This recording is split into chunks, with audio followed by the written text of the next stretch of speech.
Hey guys, it's Mersh. Welcome back to my channel. Today I have a account takeover for a clan boss team. Now this guy, he saw my video on my clan boss team, the easy one key ultra nightmare team. It's got Helicath, Ninja, Roschard, Fahrakin, and Seeker. And he has played the game for a while, but he's never really looked into clan boss. And he wanted me to build the same team on his account. Just looking at his account, by the way, is absolutely stacked with crazy, crazy good champions.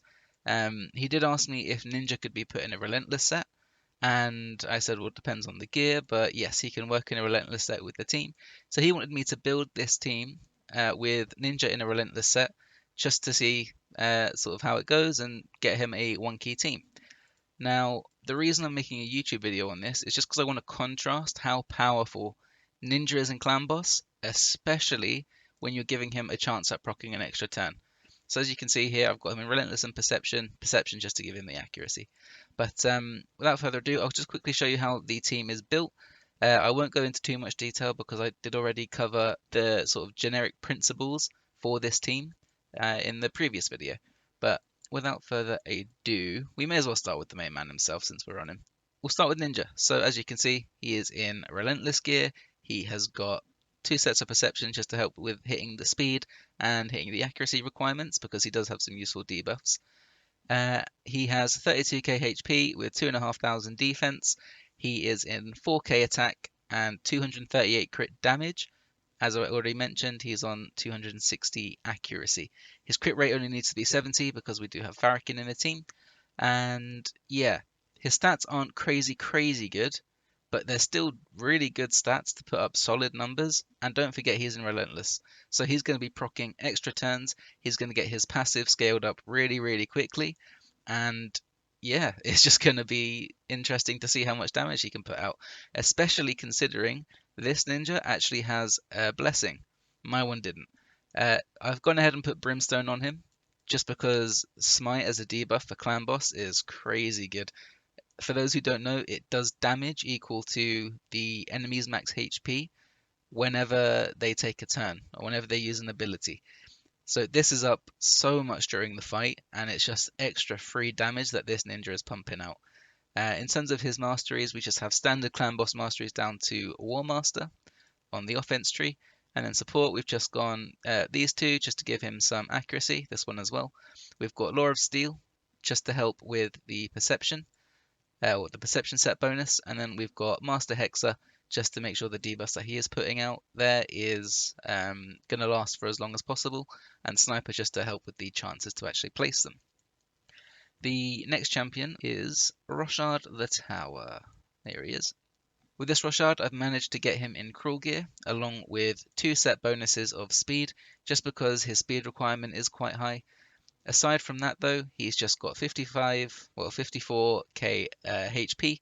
He's got quite low attack. He's got about 3k defense. He only needs about 70% crit rate because of Fahrakin, and I squeezed as much crit damage as we could into this build. But because he requires so much speed, it's hard to squeeze damage in. I'm not going to go over his abilities again, but in terms of masteries, we have again standard clan boss masteries down to War Master on the offense tree, and because with this team, Fahrakin will be getting stunned. He is the stun target. We've gone ahead and grabbed deterrence as well, just to give Roschard a chance to counterattack when that stun does come out. The next champion we have is Helicath, his sort of younger and better brother. Helicath has 4 speed artifacts on him. And again, this is just to make sure he can hit his speed required. He does also have Law of Steel, which helps, or it does affect the speed that you get from this sort of set bonus. But I did check it in the calculator, it works absolutely fine. In terms of his stats, we've just got him in 40k HP, as close to 5k defense as we could get. Obviously, you want more if you can. We've got him on 86% crit rate because of Fahrakin, and we've got him with as much crit damage as we could get into the build as well, whilst we're running at 247 speed and enough accuracy to make sure that we can place the weaken that comes out with his A1. This Helicath, he does need to have his A3 booked. The other two skills don't need to be booked. His A2 is turned off anyway, so this doesn't matter at all. In terms of his masteries, we have got standard clan boss masteries again down to War Master, but we've also gone ahead and grabbed Stoke to Fury, just because the clan boss can place a poison debuff, or if you're hitting magic affinity, you will sometimes have that decreased accuracy buff on you, and it just means that okay, you're going to take away my accuracy, but I'm going to get damage in return. In terms of his second tree, we've gone down the support tree. We've gone Steadfast because we don't want him to be stunned instead of Fahrakin. Then we've just got sort of standard stuff, nothing too crazy. Accuracy to help with his debuff. Same with Sniper. And then Law of Steel, as already covered, just to increase his set bonuses. And yeah, he already had this, and I didn't want to spend gems to change it. The next champion that we're going to go over is Seeker.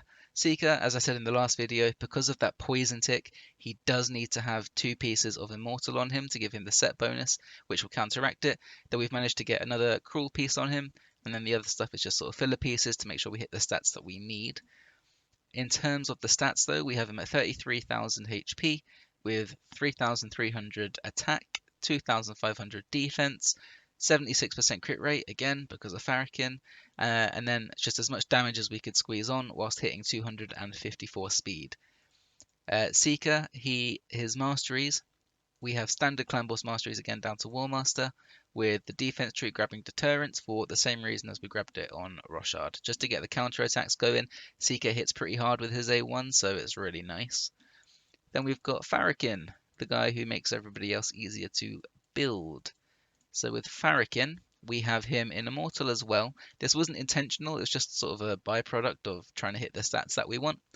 So with Fahrakin, 33, almost 34,000 HP. When you're building Fahrakin, just a little tip, you do need to check the stun target calculator for Clan Boss.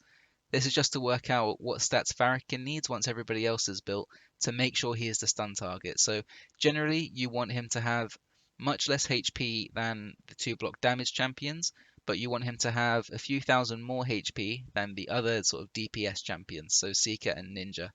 You also want him to have about 500 less defense than Seeker and Ninja as well, just because this way, when the clan boss is sort of choosing who to stun, he's going to know that Fahrakin's going to take the most damage from this stun because his defense is less and his HP is higher, right? So say for example he's going to do 10,000 damage to Fahrakin. Like, if Ninja had 500 more defense, then Ninja's going to mitigate more damage, right? So the clan boss isn't going to target Ninja because Fahrakin is weaker, so he'll do more damage to him. But anyway, that's enough of that. In terms of his stats, we have 33,500 HP with 2k defense. We have him running at 248 speed, and then the rest of it is just squeezing in whatever damage we can, whilst making sure we get to at least 250 accuracy to make sure Fahrakin's debuffs are more consistent. The damage numbers that we were able to get is about 3,100 attack with 94% crit rate because he doesn't increase his own crit rate, only his allies, and as much crit damage as we could squeeze on. So we've got just under 240% crit damage. His masteries, again, standard masteries on the offense tree down to War Master, and then we've gone the support tree to give him some accuracy, Law of Steel to increase any set bonuses that we could get on him. I did try and get Cruel gear on him, but I wasn't able to, unfortunately. But that's not really the main reason you go for this tree. The main reason you go down this tree is for Master Hexer, to give him a chance to extend the debuffs he puts out, and Lasting Gifts to increase the duration of the buffs that he puts on the allies, right? So he's going to make sure he's putting out the increased crit rate and increased crit damage on everybody just to give it as much uptime as we possibly can. Now, I did build out another champion, and this is because we want to deal with affinities, right? So I've also built out Doom Priest. I've got her in Toxic set. This is just so she can put out poisons, because the reason you bring Doom Priest into this team is to make sure you can conquer the Spirit affinity, right? So Doom Priest, her passive, she will cleanse one random debuff from all the allies at the start of every turn that she takes. So what this means is, when you're hitting the Spirit clan boss, the Spirit clan boss will put out decreased speed on everybody, as well as obviously stuns people. With Doom Priest, it just means that you wipe off that decreased speed, and you actually get to wipe off the stun as well, so Fahrakin gets to do more damage, which is like a nice side effect. However, you do have to take out Ninja, because she needs to come in somewhere. Helicath and Roschard are your block damage. Seeker is the one who is making sure everybody's going fast enough to do their job. And Fahrakin provides a lot of helpful buffs and debuffs for your team. He puts out decreased defense, he gives you poisons, he gives you HP burns, and he gives you a whole load of buffs which make everybody else do more damage, right? So I think Fahrakin is kind of undroppable just because we've built everybody around trying to get the 1Q on Void and Magic Affinity. Um, but yeah, Doom Priest coming in instead of Ninja. We've got our Intoxic gear just to help with the damage that we are losing out on by dropping Ninja. But this is just in case you aren't able to get your 1 key in on reset when it's still Void, and you're faced with Spirit Affinity Clan Boss, which everybody hates dealing with. But yeah, in terms of her stats, we've made it so she is potentially the stun target as well. So she's got 35,000 HP with just under 2k defense. So similar sort of principles to what we were doing with Fahrakin. We have her at 218 speed because she's replacing Ninja, so she can run at the same speed, if not a little bit faster. I think it can go up to about 220-ish. So you do have some flexibility when you're building her. The rest of it, once you've hit those things, is just getting whatever damage you can in. So because of Fahrakin, we can run at 76% crit rate, absolutely fine. We've got 3k attack with 240 crit damage. And as I said, this is just like a backup, but it is really, really useful. Okay guys, so in terms of the setup for the team, it is the exact same as I showed you on the previous video. I'll cover it quickly just in case people haven't seen that video. You have Helicath opening with his A1, locking off his A2 with his A3 as his first priority. You have Roschard locking off his A2, opening with his A3 and making that his first priority. Then you have Seeker opening with the A1, but making sure his A2 is first priority. I don't think you need to, he will do this automatically, it's just to be safe. Fahrakin, no setup needed, but we've gone ahead and started with Beatdown, just to make sure that these buffs have as much uptime as possible during the fight. But yeah, you don't have to set him up anyway, this is just to maximize damage. And Ninja, no setup needed at all. You can start with Hailburn for the same reason you'd start with Beatdown for Fahrakin, but it's not needed. This is what the non-ninja with Doom Priest version looks like. The setup for everybody is the exact same. You just have Doom Priest here locking off her A2, so she's using her A1 only. This is increasing the crit rate of your allies, as well as just making sure every turn she is taking her turn to make sure that she's doing damage instead of putting a buff out there that Seeker is actually already putting on your team. Okay guys, so this is the run. As you can see, I'm starting at about turn 30 because the whole point of this video is just to show you how insane Ninja is, especially when you put him in a Relentless set. If you want to see how the start of the run looks like, go check out the other video. But in terms of this one, the reason I've started here is because there's a nice little bit at the start where Ninja procs his Relentless, his passive is fully stacked. I don't think it's this turn, I think it's the next one. And he whacks out his Hailburn, he gets the Relentless proc, and then he uses his A3, which reduces the cooldown. There you go. There you see it. It reduces the cooldown of his Hailburn again. So it just means that he's pumping out so much damage. It's crazy. I'll just show you guys in case you missed it again. But here it is. The Hailburn is hitting for about 400,000 damage, and then he instantly gets another turn and does another 150. And he's reducing the cooldown for Hailburn, so it's just going to be even sooner till he gets to his next, like, 450,000 damage. Like, there you go again. It's crazy, man. It's crazy, crazy, and it's so fun watching him just go absolute ham onto the clan boss.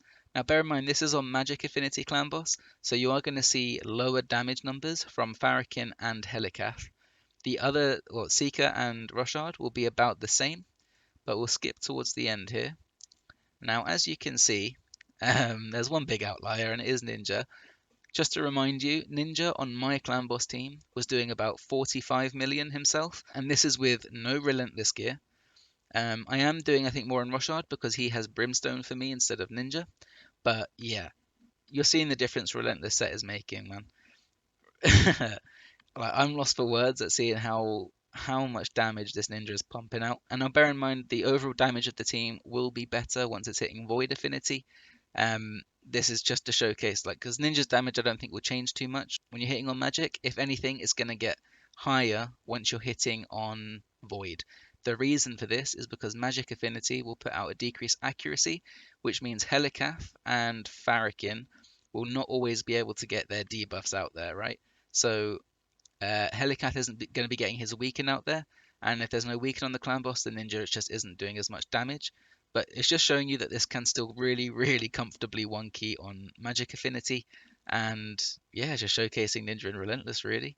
But yeah, I'm excited to see what this team can hit on Void, and I'm hoping that Sid, the guy whose account it is, and has kindly let me build this team on, I hope he keeps me updated on just how crazy the damage is going to be on Void. But yeah, without further ado, thank you everyone for watching. If you want me to take over your account and build a clan boss team, then just check the details in my Discord, which is linked below in the video.